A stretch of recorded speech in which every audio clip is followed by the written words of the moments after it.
assisté, avec lesquels on a des discussions, ou là que ce soit de manière plus générale, un retour assez unanime sur le fait que le ton de la bourse de Casablanca a changé depuis 1 an et demi, depuis qu'on a commencé à les interventions régionales, et pas juste les interventions régionales, mais de manière plus générale. On a fait par exemple il y a quelques temps un podcast avec l'économiste qui était énormément apprécié également. Donc beaucoup de fierté, mais beaucoup de responsabilité, parce qu'on a eu un retour de manière très très unanime sur le fait que la bourse de Casablanca a changé et son positionnement a changé. Par rapport aux contacts qu'on a eu au niveau régional, on est en train de suivre certaines pistes. Comme vous le savez, l'introduction en bourse, ce n'est pas un claquement de doigts.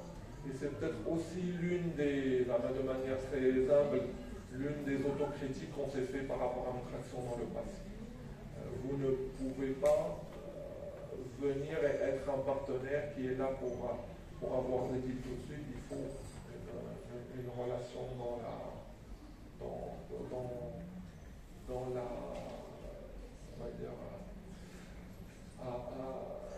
un horizon moyen à long terme. Alors je vous donne un exemple, par exemple le programme d'accompagnement qu'on fait, le programme Elite. En Italie, comme vous le savez, il a commencé en Italie parce que l'Italie avait un problème, il y a un tissu de PME familial très fort, qui n'avait pas forcément une connaissance des marchés des capitaux. En Italie, le programme a mis 4 ans pour avoir sa première introduction en bourse. Parce qu'il y a une phase, il y a un certain nombre de choses que l'entreprise doit déjà psychologiquement adhérer. Aujourd'hui au Maroc, on voit la même chose par rapport au programme Elite. Il a été lancé en 2017, on a eu la première introduction en bourse en 2022. Mais par contre, ce qu'il faut dire, c'est que sur le programme Elite, on a déjà 12 entreprises qui ont reçu un fonds d'investissement. Donc la modernisation, qu'on soit clair, une bourse, ça retrace également l'environnement économique et le mindset économique de son pays. Et donc nous sommes également très clairs sur la responsabilité qui nous incombe de changer, pas seulement le mode de financement, mais de changer la mentalité économique. Et ça, comme vous le savez, le nouveau modèle de développement, on a parlé, notre destin est intimement lié à cela. Et donc il faut être très clair sur le fait qu'on ne doit pas juste agir sur, comme a dit madame, venir et sortir beaucoup de textes petits et incompréhensibles. On doit avant tout agir sur la mentalité de l'environnement économique marocain qui, comme vous le savez, doit sortir de cette logique, on va dire, un peu plus protectrice et aller dans une logique de croissance, dans une logique d'entrepreneurs qui veulent aller faire du business à l'Arabe, ou qui veulent aller au Sénégal, ou qui veulent aller faire du business en Allemagne. Et donc, à ce stade, je dirais que je ne peux pas dire si c'est de la chance ou de la malchance. En tout cas, il se trouve que ce virage qu'a pris la bourse était également en même temps avec le virage de l'après-Covid, en même temps avec le virage du constat qui a même été fait par notre chef de l'État que le modèle économique marocain doit changer.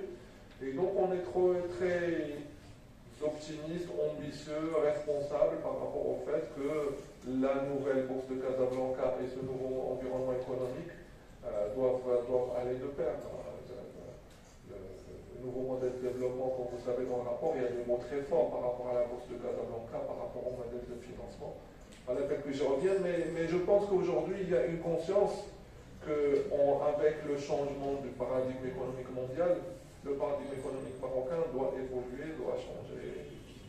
Mais bon, je vais me permettre, parce qu'on y pense tous, on est encore sur ce rail, ce qu'a réussi à faire l'équipe nationale marocaine avec leur capacité mondiale, ça ne peut que nous interpeller, nous tous, dans tous les choses qu'on fait dans la vie, que nous aussi on est capable. J'ai l'opportunité d'aller visiter des entreprises à l'éclic qui, franchement, tu as chauffer de plus que les autres entreprises qui ont réussi à gagner des marchés, le monde entier, qui ont réussi à se développer là.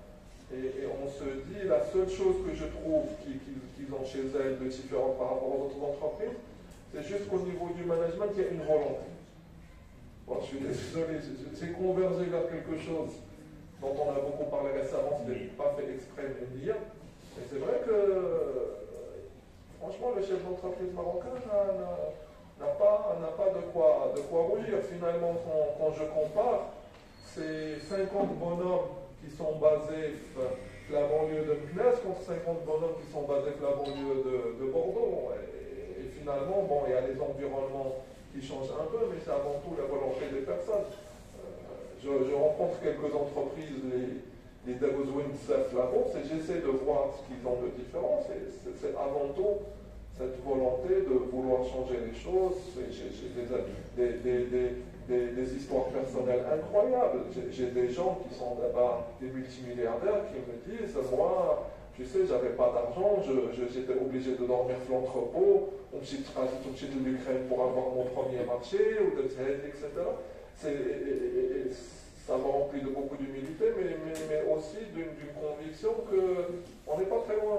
On n'est pas très loin. Inch'Allah, j'espère que la nouvelle vague va nous permettre d'avoir la capacité d'impulser ce modèle économique. En tout cas, la bourse ne peut pas se déconnecter. Vous ne pouvez pas avoir d'un côté une bourse dynamique et de l'autre côté l'environnement.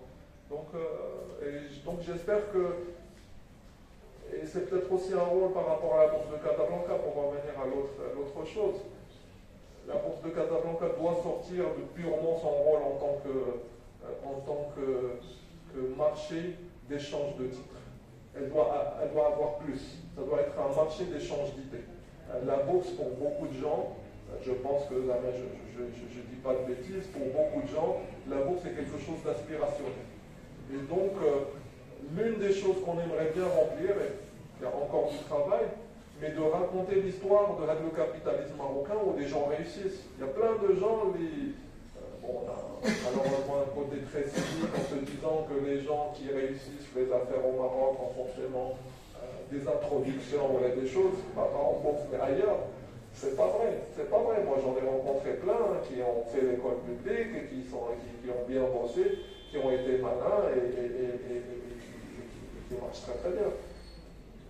Donc je pense aussi que l'une des raisons de ces rencontres n'est pas uniquement d'avoir des introductions en bourse, mais aussi de dire à certaines entreprises, regardez les entreprises qui sont introduites en bourse, alors vous verrez dans leur rapport annuel, vous verrez dans leurs entretiens des choses qui vont peut-être vous inspirer, qui vont vous montrer la voie. Je crois. Est-ce qu'il y a eu un retour par rapport à un retour de votre rencontre? Est-ce qu'il y a eu des entreprises? Oui. Ben, je l'ai dit, il y a beaucoup de one-to-one qui se sont créés. Il y a beaucoup de one-to-one. Au niveau des entreprises, il y a beaucoup de one-to-one. Et on espère voir des résultats bientôt. Je ne vous cache pas que la représentation régionale à la Bourse de Casablanca n'est pas très bonne. L'axe Casaraba domine. On a, je crois, 3 entreprises de la région de Tanger. On n'en a aucune de cette région. Donc on espère que cela va changer. Mais en tout cas, oui, il y a des one-to-one, il y a des choses qui se passent. Et pour l'année 2023 aussi, on est ambitieux. Il y a un certain nombre d'entreprises qui ont indiqué leur volonté de mettre. Merci. Un petit point très brièvement par rapport à cela. Je pense qu'aujourd'hui, on n'a aucune entreprise de la région Fès-Meknès qui est introduite en bourse. Alors qu'on a, comme vous savez bien sûr, des champions dans les différents secteurs, l'agro-industrie, le textile. Donc ça pose effectivement matière, ça donne matière à réflexion en disant pourquoi effectivement.